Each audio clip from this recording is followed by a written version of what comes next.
I'm Ariana Grande. Hi, I'm Cynthia Erivo, and you're listening to the Broadway Podcast Network. Visit bpn.fm to discover more.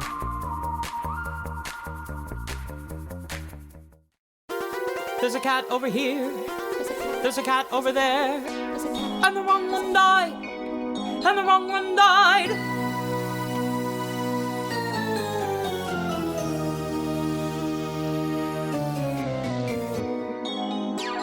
Welcome to The Wrong Cat Died, the podcast breakdown of the catastrophe. I'm your host, Mike Abrams, and today we have another amazing guest. You probably know him better from his time in this small little production of this thing called Frozen, but one of his very first theater experiences was in a regional production in Waterloo, Iowa, at the Waterloo Community Playhouse in Cats. So welcome, Jacob Smith, and thank you for joining me. Hey, buddy. Thanks for having me. I always love regional productions because it's almost more fascinating because you don't have, I don't think that like, you know, the Broadway cast and everything get all this like deep dive into the personality.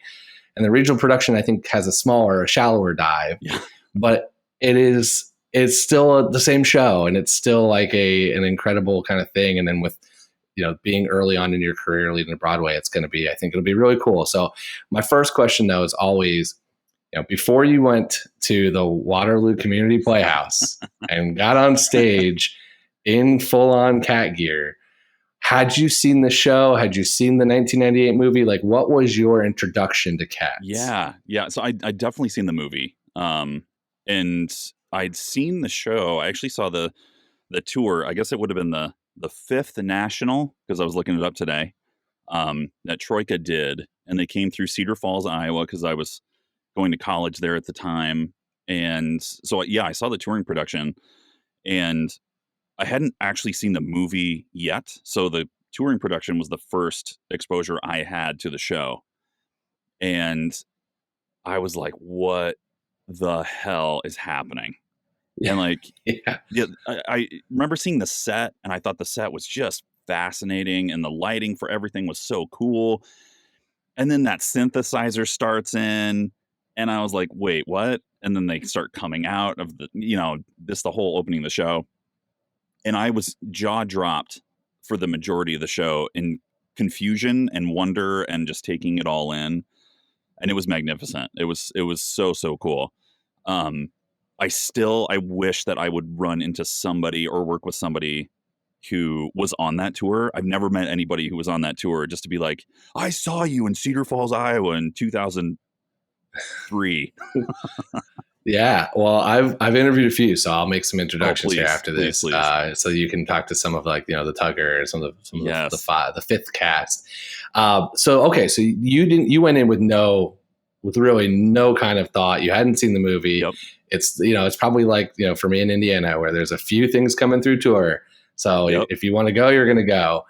How, like, at this point, did you know that theater was going to be something that was going to be in your future? Honestly, no, because I was in college and I went to college for communication. I started in music, and after 4 or 5 major changes, which my wife gives me crap about all the time, I settled on communication. And I had terrible stage fright at the time, like crippling choke stage fright. And I was dating a girl at the time, and she, really, I credit her with starting my whole career as a performer, because she wanted to get involved in the local community theater. I was terrified. I was like, no, I'm not going to do that. I can't sing in front of people or act in front of people. That's my worst nightmare. And she literally begged me to go. And I went. I went to make her happy, and that was at the Cedar Falls Community Theater, which Cedar Falls and Waterloo, if you don't know, is like, I mean, they're sister cities, so like they're 10 minutes apart from each other. Mm-hmm. And so I went and I auditioned for Joseph and got in the show. She got in the show. We did the show. And then the next show that we did was Beauty and the Beast at the Waterloo Community Playhouse. And I was Gaston. And I remember getting the call from the director and wanting to wet my pants at that point, because I was like, oh, I'm a lead. Like, holy crap.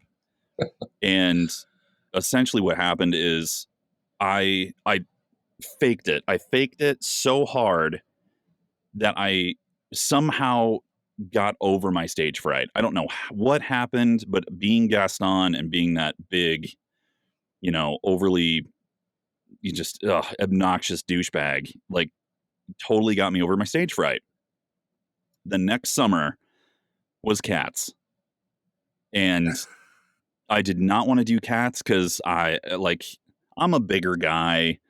I'm not pencil thin. I've got a little tummy on me, which I'm fine with. I don't mind it now that I'm almost 40. I'm like, you know what? It's who I am. And I didn't want to be in a unitard. I did not want to wear a spandex unitard in front of a bunch of people, including my parents.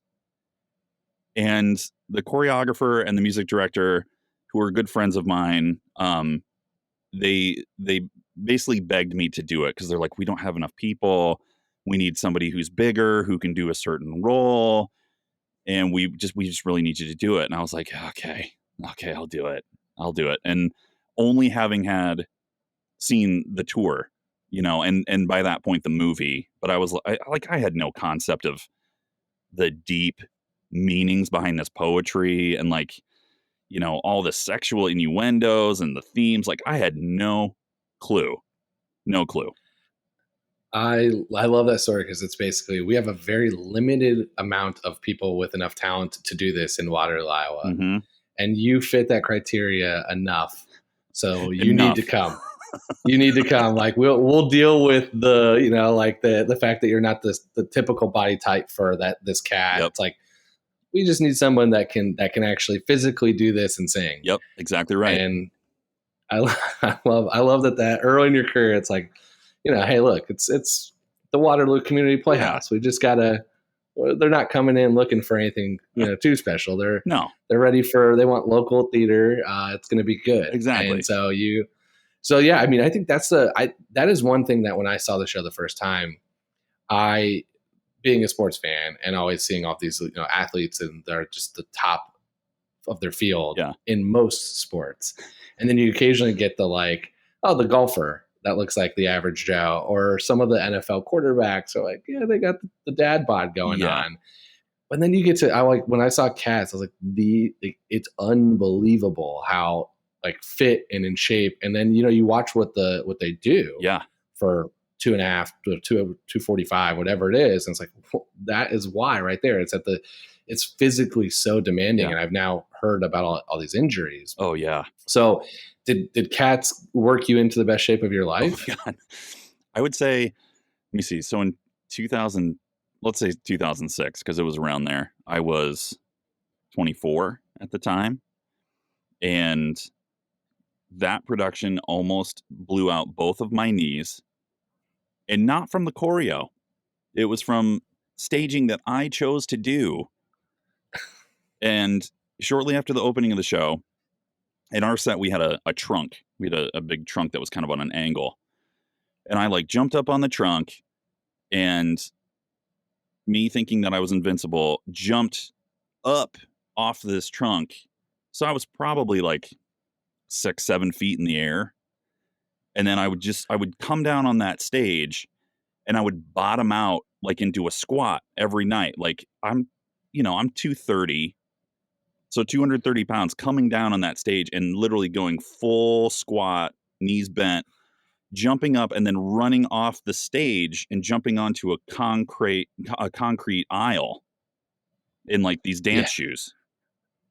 My legs, I was wrecked for so long from doing a community theater volunteer, no pay production of Cats. And we did, I don't know, 3 weeks maybe of a run.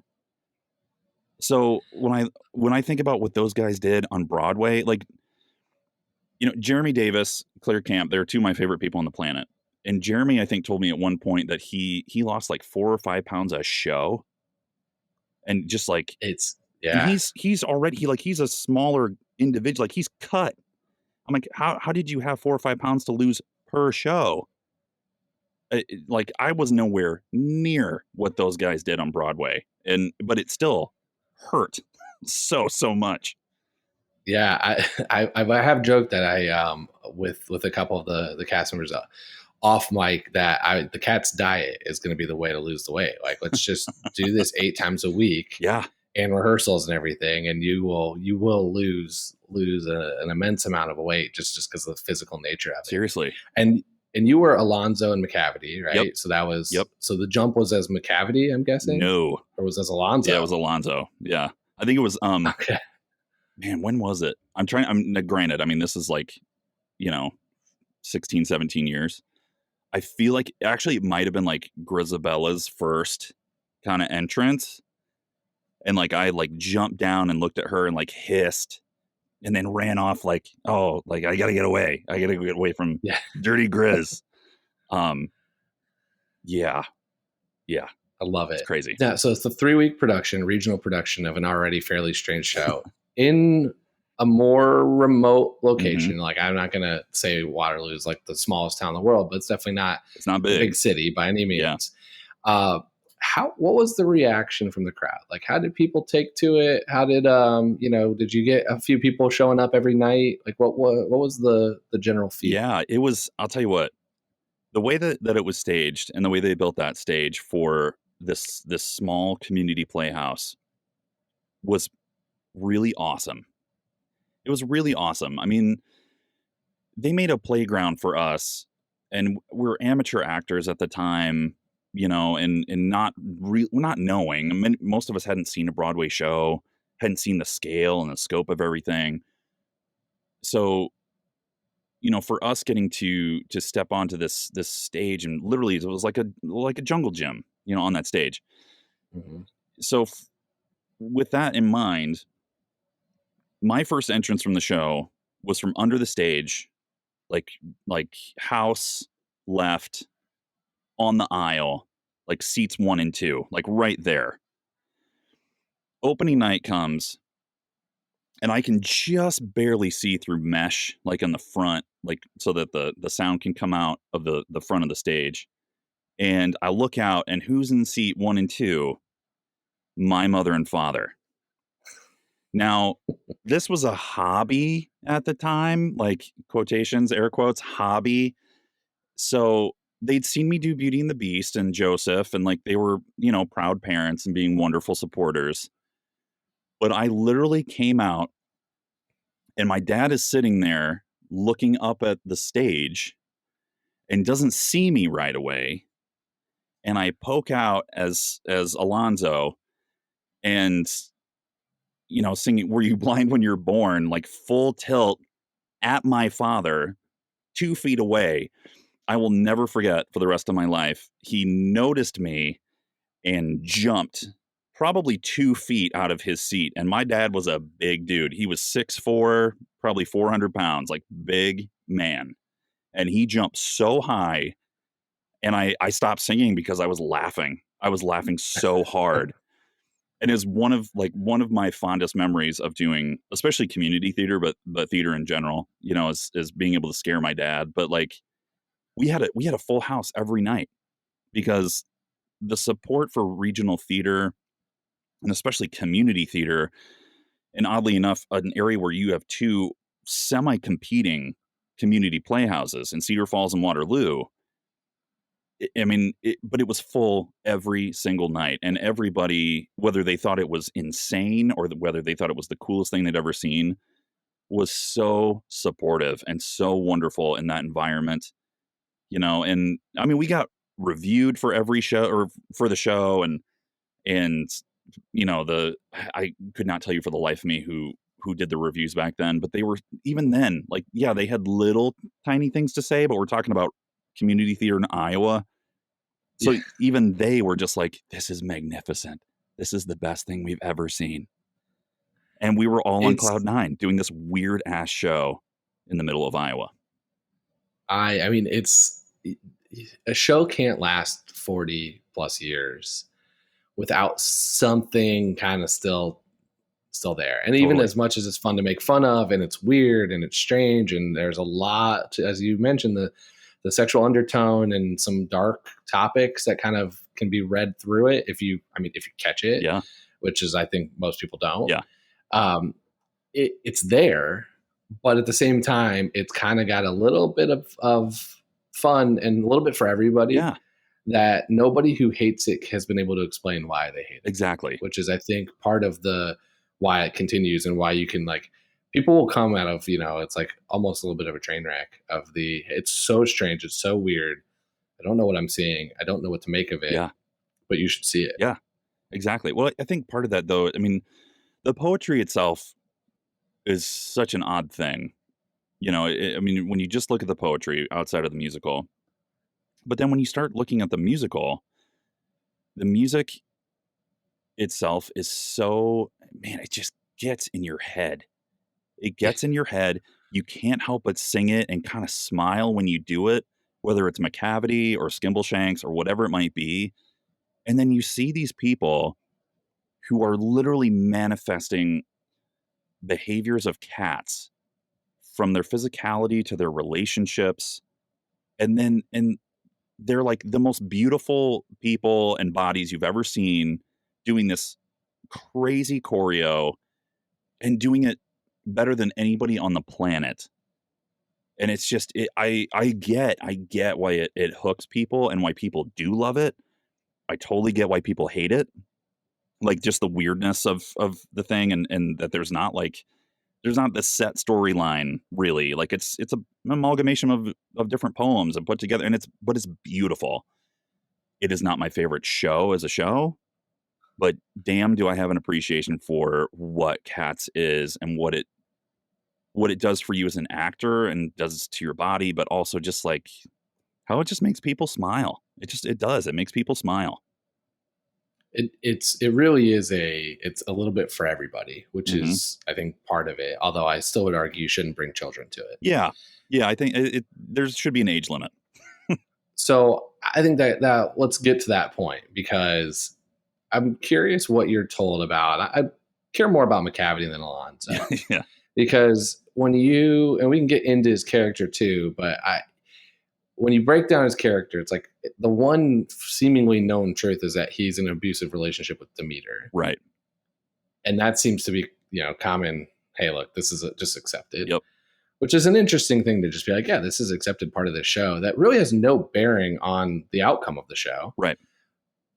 So how much of that is told to you in a community theater production as a non-paid volunteer there to scare your father? Yep. Are you given that backstory on Macavity, or are you just kind of like, hey, here's the dance number, here's the song, here's a couple notes to like, this is really all you need to know to play this? Or are you told like the whole story? 100% the latter. It's 100%. We weren't told the deep stuff. There was not a deep dive. It was, I was cast as Macavity because I'm 6'2", 230. I have a black belt in Taekwondo, and I could do the fight scene. It's like that was You're big enough to kidnap Old Deuteronomy, basically. Yes, exactly. And like for our production at one point, I held this one of the kittens who was a gymnast. I held her over the first 2 rows of the audience, like in a choke hold kind of thing. Like, it's completely different than a professional production. So I was told that he was a bad guy, and that everybody kind of hated me, and that I may or may not actually be Alonzo, who's doubling as Macavity. Like, I'm actually Macavity, but I'm Alonzo in the tribe to like, infiltrate and whatever, which, I don't know. It's a fun idea, but no, we didn't. 3 weeks, you said. 3 weeks. Yeah. Okay. Like 3 weeks of rehearsal, 3-week run, done. So yeah, there was no. So you're not getting deep. Yeah, you're not getting deep. You're not getting your 3 words. No you're not 3 doing words. the Felinity school, I think is what they called it, where you like learn to be a cat. Did you do any like even an hour or two of? We did. Yeah. Here's the movements. Yeah, we did some exploratory stuff. Our choreographer Libby was really great about that. I mean, she was a dancer through and through, and was really into that stuff. And granted, this is the 3rd musical I've ever done. So to be a cat and to be in that physicality for me, I was like, what's happening? What am I doing? So what was right after this? Because you went from Joseph to Beauty and the Beast to Cats. Yep. And I did a was play or next? two. Okay. And they were not well-known plays because I can't remember the names to save my life. And then we did Footloose. And then after Footloose, I headed to New York at that point. Like I had the bug after Beauty and the Beast and loved it. And at that point, Libby, the choreographer for Cats, was going to school in New York to study professionally. And I was like, well, why can't I do that?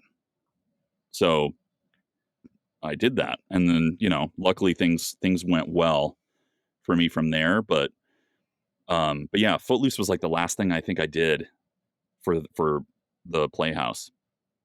Okay. So it seems like Cats, and I mean, loosely punned here, but it is like a tribe. If you've done it, you've done it. Sure. Do you, like, when you got to New York and made it and on Broadway, are you like, I've done that?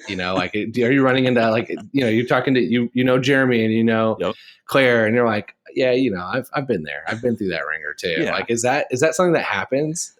I think if you don't have some kind of concept of the level changes that you're going through from community region, like volunteer theater to Broadway, and at that point knowing what it takes to mount any show, let alone a show like Cats, I would have been the biggest dick to go up to Claire and Jeremy, be like, oh, you're in Cats? Yeah, I did Cats. Yeah, I've done that. I'm cool. I get it. Like, That's okay. Totally fair. I think I meant more in the sense of like, it's almost like a camaraderie kind of fraternity. thing. Yeah. Like you've been part of this, like you've been part of it. It's like everyone's almost put in their time doing it at some point in their life. I think there is that, like, you have been a part of that story in some way, whatever way it was told, whether it was community theater or the 5th national tour or Broadway. Like you understand something maybe a little bit deeper about the show than most people would, I guess, but I vaguely remember talking to Jeremy about it and like, and telling him that I did a production of Cats. And I remember his face, like eyebrow raised, kind of like chin down slightly, like, are you did Cats? And I told him this, I told him the stories, and we laughed about it, and it was funny. But it is still, though, like you have some idea of what their thought processes were in the production, or just kind of what they went through on some level, no matter how small it might be. You do have that kind of connection. Yeah, I mean, it's definitely not the same. It's like, it'd be like me going to an NHL player and be like, yeah, I played growing up. I know exactly what you're talking about. Yeah, totally. Like, it's not, but I think it is there's only so many shows that have had have been done in that, like, this many regional theaters, and it's like many productions for this long. Yeah. That there's I'm sure there's going to be, I mean, like, part of me feels like that's going to be Hamilton in however many years. Oh, yeah. Someone's gonna be like, oh, I did that in high school, yep, or I did that here in college. I did some version of that. And Cats feels like it's kind of there because it's been around for so long. Yeah. And there's not many other of those shows. And I'm the wrong person to be trying to figure out Broadway history or theater history in general. Honestly, me too. Me too. I'm not that guy. I'm not the theater fanatic. I feel you. I think maybe Joseph. I think Joseph is one of those kind of Cats-esque that where almost everybody who's been on Broadway has done a production of Joseph. That's, and that's fair, because I think a lot of times for me, not knowing so little, and I'm kind of going back to like, okay, what did I get dragged to or go see as a kid in Indiana or growing up? And I saw probably more than most, just because of, my family had season tickets to the 5 shows that come a year to Indiana. But there's a few where I'm like, I did see that. And there's a bunch of other ones where I'm like, even bigger things, some things that are coming back that I've learned now as I've been part of the Broadway Podcast Network. I'm like, never even heard of it. Sure. Or have heard of it, but I have no idea what you're talking about. And even bigger things too. Like, I think what's Company's coming back. Oh, yeah. Some of the things that are coming back to Broadway. I'm like, yeah, I have no idea what that's about. Sure. Like, yeah. Like that didn't tour through Indiana growing up. Right. Joseph did. I did see Joseph as a kid, so I do remember that. Yeah. And a couple other things, like that. And then some other ones that made me laugh, like Ghost. The one that came through, I was like, that's hilarious that's a musical. That's amazing. That is one that I desperately wish I could have seen, and I didn't get a chance to. I didn't get to see it, but it came through, and it just like didn't line up with me being able to go. And that was one I was like, because again, you get 5 a year basically Right. in Indiana, and they're all great because they're all touring, like they're the national tours, and they're big theaters. So it's but you get the announcement, and it's like there's 1 or 2 that everyone's like pumped and knows about, and then there's 1 or 2 where you're like, wait, what? Yeah, Really? Is this a thing? Yeah. Let me wiki that real quick. Yeah, let me look that up, and let's see if those are ones we're going to go to or try to give away or sell. Totally. Yeah. So okay, I want to shift gears a little bit here, because I think I want to hear still what your take is on Macavity, even though you didn't get the deep dive. So I'm going to tell you a few of the rumors. Oh, bring it. And I want you to tell me if you even had heard that, have thought about that, and where kind of your mind goes of how would you maybe play it differently if you knew this. Love it. So love it. We talked about the first one, which is that it seems really clear that it's an abusive relationship with Demeter. Yes. Was that told to you at all? Nope. Not even a little bit. Not even remotely. No. I mean, granted we're 16, 17 years afterward, but no, there was no deep dive in the relationships. It was very much a kind of an improv situation. And I know Jeremy touched on that too when he was chatting, but like every night was a little different in the relationship scheme, but I was never told anything about Demeter. And knowing what I know now, that would have been so fun to play. That would have been just a blast, to have that kind of an insight. But yeah, nothing like that. Well, I'm convinced now that if I know like the level that I know now, I'm like, I want to see the show again. Yeah. Which I'm trying to go, because I'm like, wait a second, let's see how they're playing this. Yeah. Let's see if they got this, if they're playing this angle or that angle. See, although I still can probably only point out about half the cats. Yep.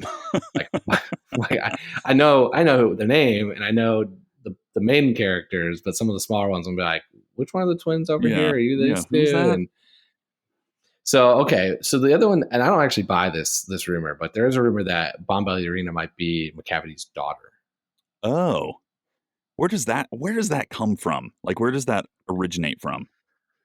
So there's a Wikipedia fan Wikipedia page where most of these come from, and it seems to be some production, some people played it a certain way. And I mean, Jeremy's part of one of these with Tyler Haynes. Right. Like, those two aren't supposed to be friends, or they're not supposed to have a relationship, and they played it. And I think they played it because someone mentioned it to them, and then they kind of got a kick out of playing it that way. Yeah. But that then becomes a rumor of like, hey, that these two are related in this way, or this or that. That page also has every cat's astrology sign. So I'm like, somebody's also just, I think, messing with us. Somebody's just making like, hey, here's what I think. Yeah. Well, I mean, I kind of want to one day, and I haven't done it purely because of time, but like, I just need to add all the rumors I've made up. Yeah.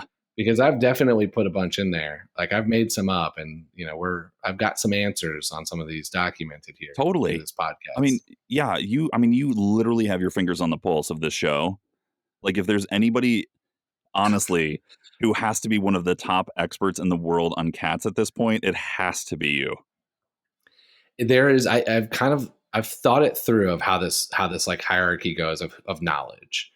It starts with obviously people who are in the production, the creators, like the Trevor Nunns and the Andy Blankenbuehrs, like the ones that like legitimately, right, they created it. They know like this is their baby. So there's that group. Yep. And then everyone who's in it has at least been told this, like the lore of it from somebody from that group. Totally. Whether they remember it or not is a whole different thing, or if they were truly listening, but they have it. Then there's the Junkyard, which is the extreme fan base. Yep. And that group, and it's there's a group, and I've interviewed a couple of them. I've definitely met a few of them. That group knows way more than anything I could like ever comprehend. Wow. There is it's unbelievable, and it's kind of fun because I kind of have enjoyed. I think I've probably maybe put some, as an outsider looking in, some thought into things that they never thought of. Sure.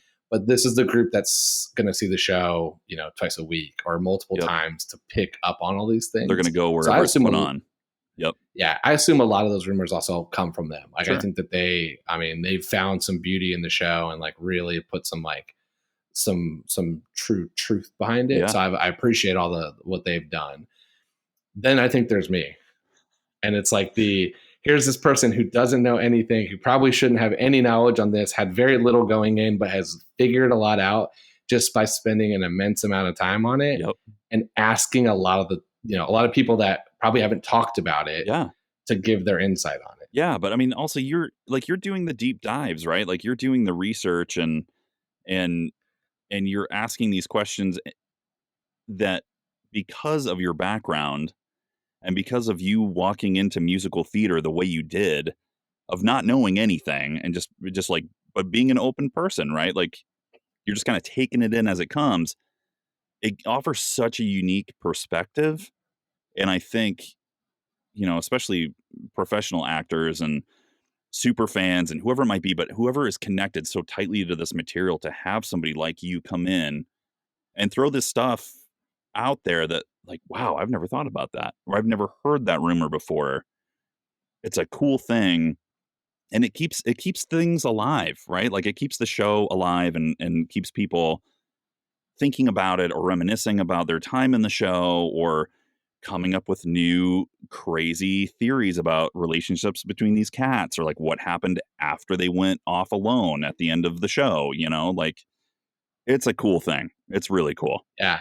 And I now can confirm, although I'm not going to say who because I don't want to get them in trouble, but I have influenced production, and I don't want to like anger a creative director who's like, they're playing this differently because of this guy, in New York with a podcast instead of what I'm being told to do. But I have convinced some people to play relationships differently, not changing anything else, but just, hey, I'm going to look at this person differently than I would have thought of. Yeah. So that's kind of been that's now my goal, is I'm just trying to influence production. But that is fun though, too, because when we get involved in shows and you're doing a 2 or 3 year contract, like I did 2 years of the Broadway run of Frozen, right?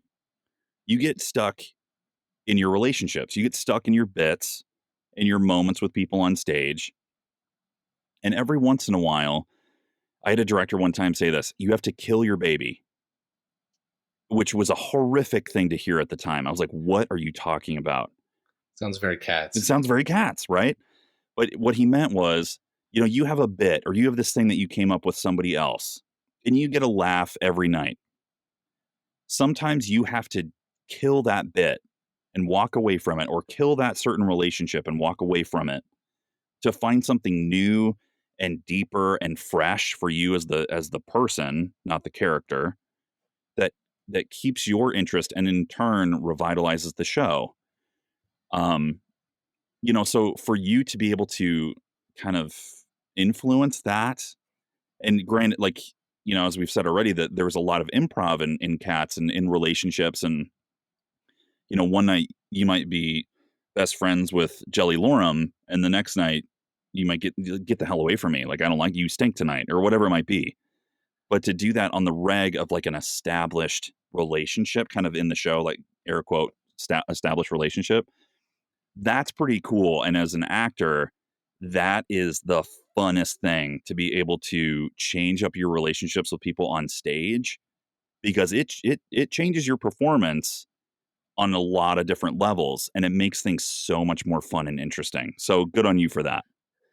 It kind of lends well to it, because at the end of the day, it's a family. It's like it's a tribe. Yeah. And so you're not going to be always happy with that person No that way. day in your family. It's still your family, but there's going to be those like certain days you're having a better day with this person, so I think it lends to it. I really, what I'm hoping for is a consulting contract where I just can go on tour or be consulted ahead of hey, we're going to go to this city. What do you got for us? Yes. I'm like, you should try this today. Yes. Creative consultant, 100%. Yep. Yeah. Feline creative consultant. I'm not expensive. I would do it for a very, very deep discount. Just give me 1 free ticket, maybe 2. Yeah, I did look at the tour. It's not going anywhere even remotely close to where I live, where I grew up, or where like it's not going anywhere easy for me to get to. Ooh. So I'm waiting to see if they extend it. I'm sure they will and pick some other cities. Yeah. They will for sure. Let's go into the rapid fire. I got a couple common ones. I got a couple new ones for you. Okay. So I'm excited to hear. So first is if you're not Macavity, if you're not the big adult male that you want to be, just say whoever you want to be. If you can just play any character, forgetting which like character you physically could play, who would you want to be? Ooh, man. I mean, at least for our production, this guy Neil played Bustifer, and Neil was the sweetest human on the planet and was so good as Bustifer. Honestly, like he was just so charming. And I'm like, that is such a fun little character bit to play. I mean, as I get older, I would totally want to play Gus. I think that's the same track. Yeah. In most cases, you played both of those. And I would love to do that. In our show, it was two separate people. It was two people. Yeah, because Neil was like, who played Bustifer was like 16 or 17, and he was just a really big guy. And the guy who played Gus was like in his 60s. Yeah, couldn't get away with flipping him into both. The Bustifer is also probably the one where you get, like you get a nice, you're not really in the unitard. You kind of get a little bit of the big padded suit. You get the big suit, yeah, and you get a little cane and. Yep, 100%. And like most people who know me would be like, "Oh, you should be a tugger. Like you should totally be a rum tum tugger." And I'm like, no, that doesn't interest me. I love like Gus. Gus to me is just the funnest. I keep saying funnest. There's no way that is funnest a word. I don't think it's. I don't think it's most fun. It's most fun. I think Gus is the most fun acting track in the show. Do you want me to edit that out for you? No, you just leave that, please. Please point out my idiocy. But yeah, I love that. I absolutely love that for sure. Okay, so Bustifer, no, and then maybe now Gus. So maybe you're primed to do both. Yeah, you can do the Bus Gus track. Yep, I'm in. That means you do have to play the worst character though, at least in the Broadway one, which was Peter. Right. What? Like, come on, can we just get him run over by a truck? I mean, there's killing in the show, but then it's a reward killing, so it is a little different. Yes. And I don't think Peter deserves. We did not have a Peter in our show. I think only 2016 Broadway had a Peter. Really? I'm pretty sure it's just they needed an ensemble character and they credited him as, and it was, Christopher Gurr did it for most of the time. Yeah. They just credited him another name as Peter. And because it's not in any other, there's a Gilbert in the tour in Asia. Like there's a couple other words, different names. And Peter's just listed in the naming of cats in the poem. So I think they just picked a random one. Yeah. Wait, so why do you hate Peter so much? Because I just think it's so strange to have Bustifer and Tugger and Mistopheles and like all these Bombalurina and then Peter. It's like naming your dog Jeff. Yeah, it's just like it's out of place from all the other names. And that was like what I remember when I first saw the shows. I was like, all these crazy names and all this like weird stuff. And then when I was doing the research the first time, I'm like, who's Peter? And why is Peter in this? Like, why is there a Peter? I love that. That makes me laugh so hard. I love it. Who is your favorite and least favorite cat? Favorite and least favorite. Monk. Monk was my favorite. I identified with that kind of protector, like standing up for all the other cats. And even though he was he's a bit of a jackass because he's really arrogant, right? He's just the most arrogant. Next in line to be in charge. Yeah, and he knows it. So like there's a love-hate relationship there. But honestly, my least favorite cat, I think, is Mistopheles. Don't like Mistopheles. That's kind of not a common answer. Yeah, I feel like kind of the same reason that I have a love-hate relationship with Monk. I feel like Mistopheles is like, ooh, look at me, I'm awesome. And just as like the huge showboat, which is ironic because I'm an actor, but I don't love showboating. Do you think any of your influence of this is the fact that you played Macavity and like Mistopheles is kind of like your kind of ruins your day? Like, is there an underlying piece to that where for 3 weeks he kind of ruined it for you? I mean, again, like we're going back a long time for me, but like, yes, I can see how that would 100% influence it. But even Yeah. thinking about, video I've seen of Broadway runs and, um, like Lindsay Chambers, Lindsay was out of this world, but it just the character itself of just this huge showboater and bouncing around and doing all the gymnastics and stuff, which is so freaking cool and impressive as a person. But if I'm looking at it Yeah. from the show, I'm like, I hate you. Yeah. I hate you so much. Okay. I could see it. It's just, again, it's It's an odd choice. It's not I get it's not the common answer. Yep. So I got two new ones for you. Okay. One is Macavity's song says that he's broke every human law. What law do you think he's breaking? Like, what's the number one thing you think he's probably getting caught or in trouble for? Oh, I mean, the first thing that comes to my mind is theft. Like 100% theft. But because he is such a bastard, you know that he has like killed some human along the way. He has done every unspeakable crime known to man or cat. So, but I would say theft 100% is the thing that he does the most and doesn't think twice about. But I would not be surprised if he went for the jugular on some human or a kid or something like that. Yeah.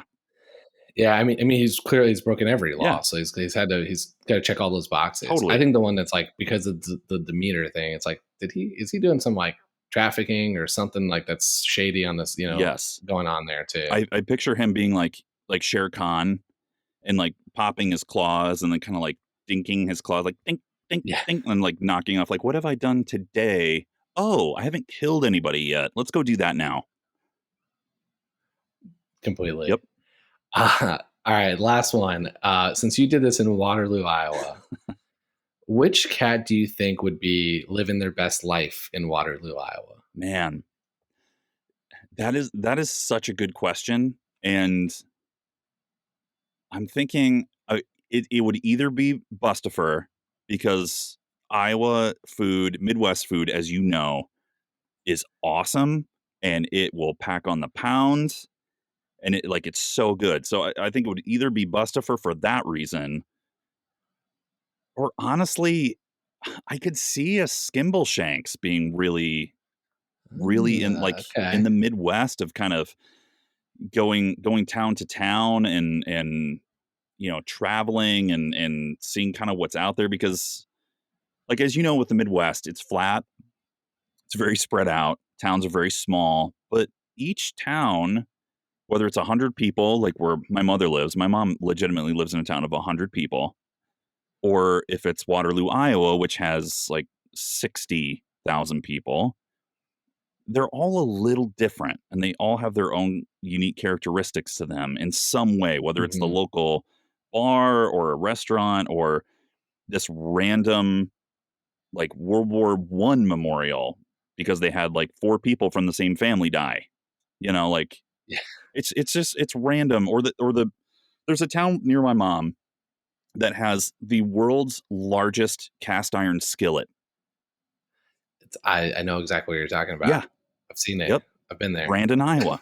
It's a stop. It's a stop when you're driving through. Stop. You go see 100%. But that's why I can see Skimble just taking it all in, whether you think he's the creepy uncle or the funkle, like whatever you kind of think he is, but like I think he can fit. It'll fit either way. Yeah, it fits either way, and I think he would be living it up for sure. I think that's fair. I think Bustafer was one I thought of too. Of like, I've been to the Iowa State Fair. Oh God, he'd fit in. Yep, deep fried butter. Yeah. So, but I hadn't thought about Skimble. I mean, I don't know if Amtrak has a Waterloo, Nope. Iowa station. Definitely does not. So maybe that was I can tell you the ones that I thought though, which I think are a little different. I could see Mungo, Jerry, and Rumple Teaser. Ooh. Because I kind of see them as the like stuck up rich kids who are causing mischief. And I can see in a smaller town that it happens, I think, more because you can also get away with it a little bit more. Because you're not really doing anything super dangerous, but maybe just like stealing from the corner shop. But then you also know the sheriff in town. Totally. So I kind of thought like they might be really living it That's up a good because choice. they're causing some trouble, but they're really not doing anything that bad. Right. just enough to like so have some fun. Just enough that the sheriff is going to drive them home. That type of thing. I kind of got that vibe. I could see them really enjoying their time in I like that. Waterloo. I like that. Okay, $1 million question. Okay. I've argued that Grizabella is not the right choice. Right. I want to know if you agree or disagree with me, and if not, who would you pick as your Jellicle choice? Man, I've been thinking about this all day, trying to think about what I know of cats, which is not I do not have a super deep, insight into the material like you or like a Jeremy or a Claire or anybody else that you've had on the show. Talk to Claire. The Claire. Hi, Claire will tell you anything you need to know. But yeah, I think that I agree with you. I don't think that Grizz should have been the one to go. I don't know her backstory. We know she comes in and obviously she did something horrific to be either cast out or they're just pissed at her because she left, whatever. But like she clearly did something bad. And I think that the show very much is about redemption and coming home in a sense, but to have her kind of come in and sing this epic ballad and all of a sudden that makes everything right and then she goes to the Heaviside lair. Nah. Yeah, in 15 minutes on stage too. I just learned that. Yeah. That Grizabella gets 15 minutes in the show. Yeah. Like, which is crazy. Epic track. That is so awesome. Yeah. And, I mean, more power to anyone who's ever played Grizabella to be able to showcase that character in such a short amount of time on stage and how powerfully they all do it. Yeah. But so now who are you picking if you're old Deuteronomy?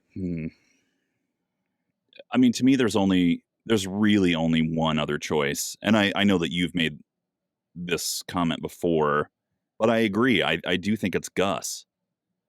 Gus seems like the most obvious. Yeah. I don't answer. I don't look at most of the other tribe as being worthy or as having gone through what he has gone through or being as old, frankly. I mean, unless you're old Deuteronomy, like he's the only one that compares age-wise. Who there's a debate if he's ever an option, like if he's even considered. I think there's some interesting pieces because a lot of this depends on what you use as your criteria for old Deuteronomy. Yeah, because that dramatically shapes how you choose. Totally. And then who you think is actually eligible. Right. Because there's definitely some schools of thought of like, they're not actually, like, they haven't put in their time. They can't, they're new. Like, could you pick a Victoria who just got there? Yeah. So those are the things I think that become, interesting into that. But I think Gus is a very wise choice. Yeah, I agree though. It is kind of obvious. So I'm curious to know from you, like, who would your top 3 be that aren't Gus, and a brief reason why?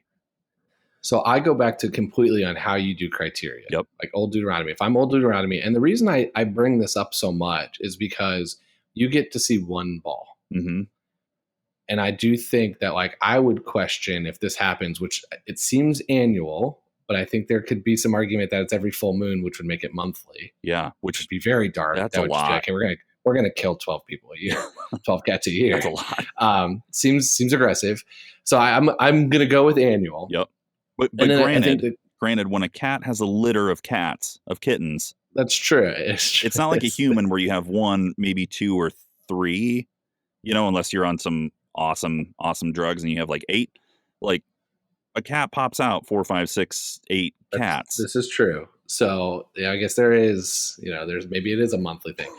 Either way, I want to know what old Deuteronomy is like. Is it the same decision and criteria every year? Is it different every year? Is it, like if I wrote Cats 2 or Cats prequel, how is that shaping up if the ball is what I'm going to get to see? Sure. So with that in mind, I originally watched the show and I've said this a ton, as I saw Leona Lewis, and so I saw X Factor, and I saw a reality show. I kept thinking there's 20 plus seasons of American Idol and a million knockoff versions of that. That's what I thought. So if that's my criteria, then age and story loosely matters, because you get the little montage before, but that really matters later. The first couple, it's like they're going to show you one or two backstories, but it's not until we get to the end where that maybe factors into the voting. Totally. So it's really about performance. So with that in mind, I did see X Factor. I know that Simon Cowell likes to pair individuals, so I picked Mustafa'Lees and Tugger, because I thought those were two of the more entertaining, memorable performances that I saw, and I brought those together. I want to send them together this year as my X Factor winner. Wow. But I think if it goes back to, if you really want a redemption story, then Grizabella is probably your answer. Right. Because you could package a nice little, like, here's what happened growing up, and then she delivers this amazing performance. I think Gus tells a very provocative story of, like, here's why I'm worthy. Yep. And why I'm the most. So if it's truly picking, like, who's of age and most worthy, I loved, someone had said that one could be who's the biggest strain on the tribe. Oh. And if that's the case, then the argument was actually for Bustifer, because he consumes so much. Sure. So, That's unique. like, it just depends on what you define as how old Deuteroni's picking. Yeah. And I think a lot of the arguments for Grizabella is it's her time, and I'm defining it as only looking at this one ball. Right. And I would argue that if you look at just this one ball, then how do you make that same call next year? Like, is someone coming back next year too? Like, did someone else leave and have a really rough life and is going to come back? Or if not, who are we picking from a redemption? Right. Because there isn't probably a redemption story. Right. I mean, maybe Macavity. Maybe if he changed his life around in a year. That's what I was going to ask you. Do you think there's ever a situation where Macavity is that choice? So that could be also, I think, if you're trying to do what's best for the tribe, you probably help Demeter a lot, and you get rid of your biggest challenge. It would be very tough to have a Cats 2 without your actual villain, though. I think, like, so maybe there's some value to them around. I think look, if you're killing a cat a month, eventually you're going to get to Macavity. Like, eventually they're going to be their choice. Yep. But that's where this gets really interesting. And I don't think that anybody else has put that much thought into it. I think it's more of like, memory comes on, we're going to send her up, right, and show ends. But I think the criteria part becomes really the crux of how you make that decision. Totally. And from your point of view, when you look at Old Deuteronomy, like, what is your take on Old Deuteronomy? Because I feel like you could go a million different directions, but I want to know what your specific thought is on Old Deut. So the fun fact for anybody that's listened to this from the beginning, so I'll give a little insider tip and behind the scenes for this episode. I did not know. I clearly didn't know a lot. And as I was doing the initial episodes of character by character, I was doing them sequenced. Yeah. And I was learning as I was going. So I started with Old Deuteronomy, which means that if you listen to that first episode, you can hear how little I know about what happens later on in the show. And if you ask me today, I now have gone through most of the characters and have kind of watched all the way through. And I'm like, I've put together some of those things. I hadn't at the beginning. Yeah. So my Old Deuteronomy, I was so confused because it was was it 900 wives or something? It was like, there's some strange thing. He's kind of very, he's the decision maker. Yeah. It seems like Monks is next in line, but when? Yeah. And so that's, I think, like a weird part that I struggle with Old Deuteronomy is like, when does he kill himself? Yeah. When does he choose himself to go? I'm done, and it's your turn. Yeah. And does that ever happen? Right. Because he seems kind of omniscient, almost of sorts. Like he could be around forever. And also within that, what if you're not chosen and you just die? Like if you get hit by a truck.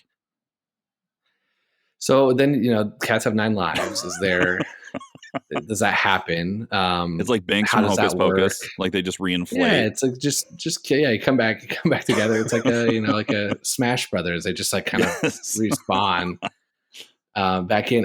There's a lot of unanswered questions to the show. Right, I think that's definitely, we can add that to the list. Yes.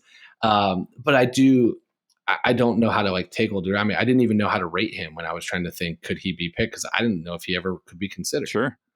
I get that. I like the idea of there's a dark version of the show that was brought up by a couple people that Old Dude Rodney is just a serial killer, and this is his way to mask it. Yeah. And I have loved that version of this because it's just so like Yeah. dark and kind of, you know, the show's dark, but I've enjoyed this very like, Oh yeah. this is the way he hides it every year. He's just so loving and warm, and as you walk toward the giant headlight in the sky, he slits your throat. Yeah. Yeah. It's amazing. He also like he sits on stage during intermission in the revival, Yeah. which really threw me off when I saw it for real. I was like, what? I was like, is that a prop or is that no? It's like no, and then people come up and take selfies, and I was like, this is very modern, Yeah. you know, like Yeah. very social media version of a show.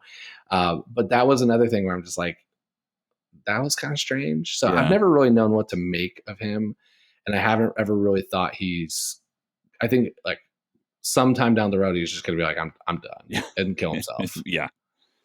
Yeah. Like, He'll pick himself as a choice. yep. Just like tie a cement block around his neck and like jump to the river. Yeah. Yeah, no, I mean he'll elevate. Yes, up, I know. so. I was kidding. So there'll be other ways. So there's he'll find a way. Yeah. That's interesting. I like hearing that take though, that insight. That's cool. Yeah, and that's what happens when you record 60 plus episodes of this show, is you start to kind of have way too many opinions on all the different ways this could go. Right. Have you thought about revisiting the concept of your first episodes and like going through cat by cat, knowing what you know now? I have thought about re-recording all of them here's what I clearly got right, here's what I clearly got wrong. But at the same time, I have angered a few Skimbleshanks. Oh. I have, because I called them the creepy uncle. So like, I kind of like the fact that you're getting a really raw, like, okay, if you're just watching this from beginning to end, Yep. this is the take. And it's like me kind of figuring it out as I went. Yeah. And it's made these conversations so much better because I now have pulled all those things in. I've also learned a ton from being able to hear from someone who's played that character for the most part. I've talked to almost every character at this point. Yeah. And so I'm able to be like, okay, well, that was definitely not how I heard it. Or that's not how I interpret it. And I was interpreting off of the YouTube video. Sure. For the most part. Sure. Totally. Which is why I did anybody that had a song. So it's like I started with anybody that had a song because I could watch that. Yep. I could pull from the lyrics. I could kind of understand what was happening. Because otherwise, there'd be no way I'd be able to tell you anything about the twins or Alonzo or somebody else with trying to watch, you know, and I'm not watching the 1998 movie over and over. No, God, no. I don't have that. I don't have that in me. Nope. Who does? People do. I know. There are definitely people that do. Because I mean, it's got to be digitized by now. I mean, oh, definitely. I definitely watched the VHS. I downloaded it. Yeah. I downloaded it. I watched it. First time I watched it full through, it was on a plane. I got very strange looks on an iPad. I downloaded it. I had it on an iPad. I was traveling for work. Yep.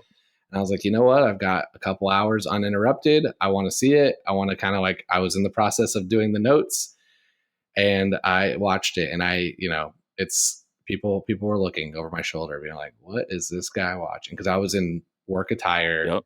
fairly well dressed on an iPad. I mean, watching cats. If Britt and I saw you on a plane watching Cats on your iPad, I definitely would have been an elbow to the ribs moment and pointing you out and be like, oh yeah, he's watching the original recorded version of Cats. Yeah, the 1998 VHS turned into a downloadable. Sweet Jesus. Sweet Jesus. Yeah. And that's one of two times I've ever seen it. Wow. That's epic. The other time I saw it was when Andrew Lloyd Webber did he kind of did a voiceover. They played it and he kind of gave commentary, and that was actually really cool. That's awesome. So he did that early in the pandemic. Yeah. Oh, that's cool. I didn't know that happened. That's really neat, actually. That is something that I would legitimately be interested in. And I'm like, as we said earlier, I'm not a quintessential theater guy. Like, Britt makes fun of me. My wife makes fun of me all the time. And our favorite game is for her to play a song from a show or something and be like, do you know who this is? Do you know what show this is? Do you know who this is? I'm like, I've been on Broadway twice. And no, I have no idea. I have absolutely no clue who is singing this song. But my favorite thing to do to her in return is to make up an answer, even though I know who sings it. And it will drive her crazy. And in fact, our favorite joke is that I have a voice for Dublin, our dog. And when we're watching something like The Voice, and one of the contestants is asked, like, who do you choose as your coach? And in Dublin's voice, I always say, Terrence Mann. Every time. And she just laughs and looks at me like I'm the biggest idiot on the planet. But that, all in a very roundabout way of saying, a commentary by Sir Andrew on Cats would be super fascinating to listen to. It was really interesting to listen to. He didn't answer a single question that I've posed of like about the like through line of the show. A lot of other really cool things about like how he created the some of the choreograph and some of the like the thought here and how the story came up. And I'm like, why Grizabella? Yeah, wasn't covered. Yeah, that's interesting. Wasn't covered, and he doesn't answer my DMs. So one day, he was just in New York. I was trying to poke around and see if I could find them. And was he there for Phantom? He was there for Phantom and something. And I think the Tonys. Oh yeah, that makes sense. That little thing. But that tiny little thing. So Cats won. Yep. All right, let's 2 final questions. I think what are you working on now, and where, how can people find you on social media and stay in touch? Yeah. So I'm out of New York City now. Last year, Britt and I moved to Los Angeles to give that a go. We lived there for most of the last year, and just in August we moved to Indianapolis, of all places, which we got to see you in Indy, which was super cool. Super cool. Hometown. Yeah, I mean, and it's so crazy to us how much we love this town already, and it's been 2 months. Like, we love it here. Like, we're amazing place. We're legit. We're considering a house, like that's where it's at. So, I hopefully we'll be on stage again at some point, but for now I'm focusing on voiceover and photography. So if you are in the Indianapolis area and you are in need of headshots for you as an actor or maybe your business, look up jacobsmithstudios.com or on Instagram at jacobsmithstudios. And for all your voiceover needs, I'm also available. But yeah, that's the main thing, is focusing on voiceover and photography and embracing this re-emerging Midwestern life that I'm so happy to be a part of again. I love it. Becoming Hoosiers. Yes. I know I have a lot of Hoosiers that listen to this, so definitely reach out, because you got great people now in the Midwest with you. I love it. And truly, like, it's nice to come home to the center of the United States. I'm a native Iowan, clearly, since I did community theater in Iowa. But so we're close neighbors. But God, we really do love this town. We're in an axe throwing league in Indianapolis. That's how much we love it. I showed you my axe throwing trophy, which was impressive. It was very impressive. I won it, and I think when I won it, everyone's like, "Of course he's good at it. He's from Indiana." It was like a known fact. It was like, of course he's going to be good at it. But I will say, I thought your axe would be bigger. It's a tiny trophy. It is a very small trophy, but I won it in Toronto. What? And it did make it through customs, and I got stopped. And I even told them, because it's all attached, so it's not an axe. It's like attached to a wooden base. Yeah. And I put it through the customs, like the conveyor belt, and they're kind of looking, and they pulled mine aside, and I looked at the guy, and thankfully it was on the Canada side. So it's like they were the Canadian Americans in there, because you do it there. Yeah.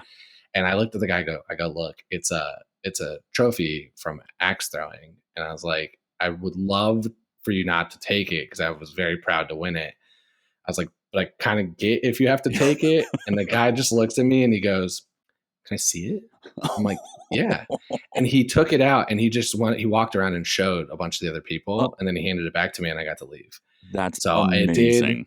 It did make it through. It came from Toronto. I won it in Toronto in a tournament there, and it wasn't a tournament; it's an overstatement. It was the 3rd time in my life I've ever done it. Oh my God! But it was just it was like a thing where they put a trophy up, and it was like, look, if you win. And I learned very quickly. I was very good at it. That's amazing. And it's like one of those strange things, and I kind of relate it to. I grew up playing hockey. It's a lot of hand-eye coordination. Yeah. It's a lot of like similar.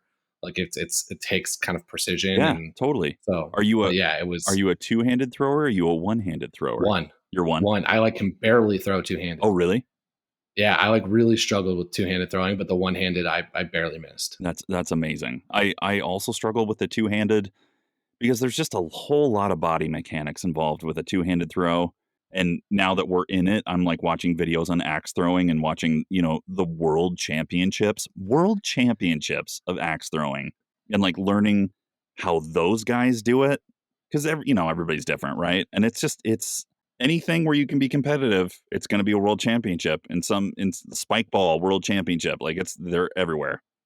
It's impressive because they have like we didn't have like the corner bullseye, like multiple point thing that's like a really tiny circle. Yep, we didn't have that. We just had a normal bullseye. Yeah. And these like professionals are like, I'm going to call my shot and I'm going to hit it and you're going to lose. And they hit it most of the time. Holy crap.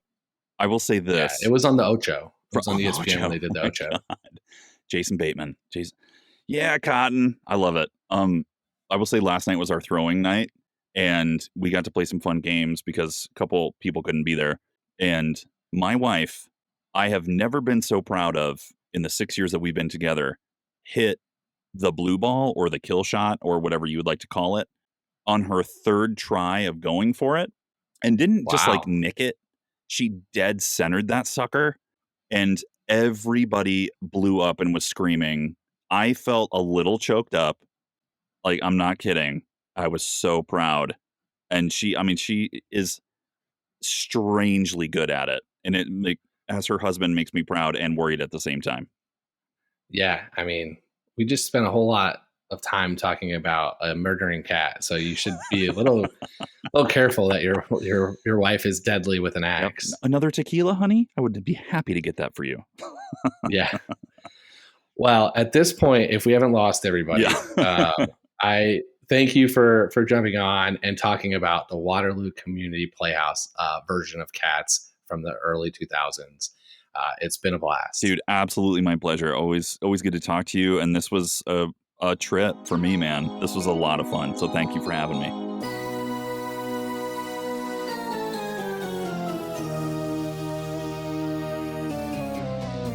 And thanks everyone else for listening to this episode of The Wrong Cat Died, the podcast breakdown of the catastrophe. To follow along, you can subscribe on Apple Podcasts, Spotify, Stitcher, or anywhere else you listen to podcasts. Follow us on Twitter and Instagram at The Wrong Cat Died. Check out our website, thewrongcatdied.com.